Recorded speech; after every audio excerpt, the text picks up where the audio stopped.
এই মুহূর্তে সবথেকে গুরুত্বপূর্ণ খবর।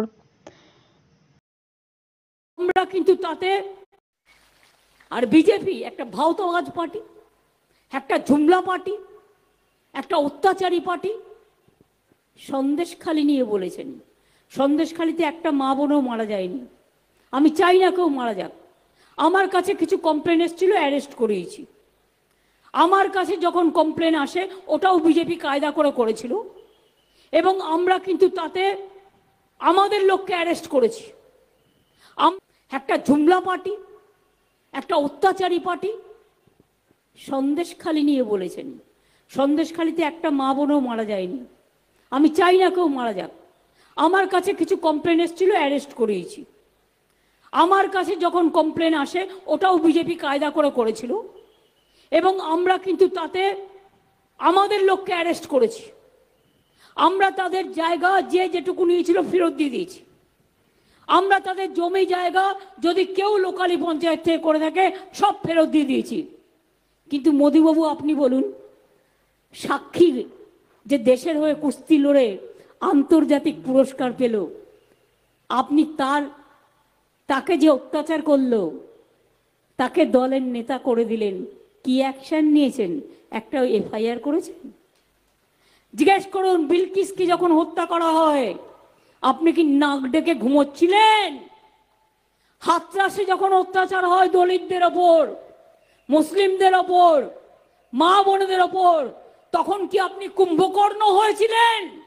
নাকি এনআরসির নাম নিয়ে আসামে যখন 19 লক্ষ লোকের নাম বাদ দেওয়া হয়, 200-300 লোক মারা যায়, তখন আপনি নাক ডাকছিলেন? আজকে কে, আগে নিজে করুন না কে অ্যাপ্লিকেশন, সঙ্গে সঙ্গে আপনি বিদেশি হয়ে যাবেন। বিদেশি মানে ডিটেনশন ক্যাম্প। আর ডিটেনশন ক্যাম্প মানে, শুনুন, ওরা যে এম্পাওয়ারমেন্ট কমিটিটা করেছে তাতে এনআরসির লোক রেখে দিয়েছে। এই সেন্সাসের লোক কেন রেখেছে? তার কারণটা হচ্ছে, ক্যাটা হচ্ছে মাথা আর এনআরসি হচ্ছে লেজা। যেই ক্যাতে পা দিলেন আপনি এনআরসি হয়ে গেলেন, আর এনআরসি যেই আপনি হয়ে গেলেন সঙ্গে সঙ্গে দেশ থেকে বিদায় হয়ে গেলেন।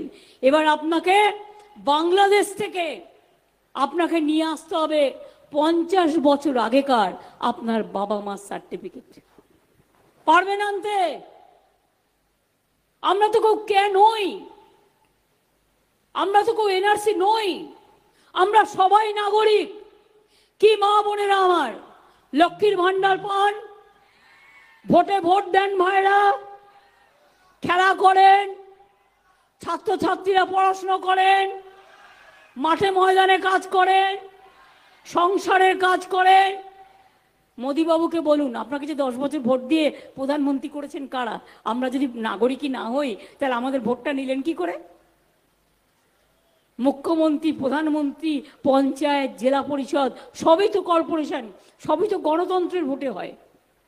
আপনি গণতন্ত্রটাকে হত্যা করে দিচ্ছেন। আর একদিনে 147 জন এমপিকে সাসপেন্ড করে 39টা আইন পাশ করে নিয়েছে। তাতে হযবরল কে আছে কিচ্ছু জানি না। আইনে বলছে যে কোনো সময় যে কোনো কাউকে ধরবে, জীবনের জন্য তাকে আর বেরোতে দেবেন না, কোনো বিচার পাবেন না।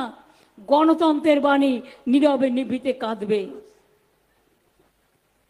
আজকে দেখেছেন দিল্লির মুখ্যমন্ত্রীকেও অ্যারেস্ট করে রেখে দিয়েছে, আমাদেরও কেষ্টকে অ্যারেস্ট করেছে, আমাদেরও অনেক কর্মীকে অ্যারেস্ট করেছে। কদিন আগে মুসলিম দেখলেই গা কাঁপে একটু, ওদের বেশি দেখায়। রামনবমী নিয়ে একটা নিজেরাই দাঙ্গা করলো, তাতে এনআইএ কে পাঠিয়ে দিয়েছে। আমার কাছে ডকুমেন্ট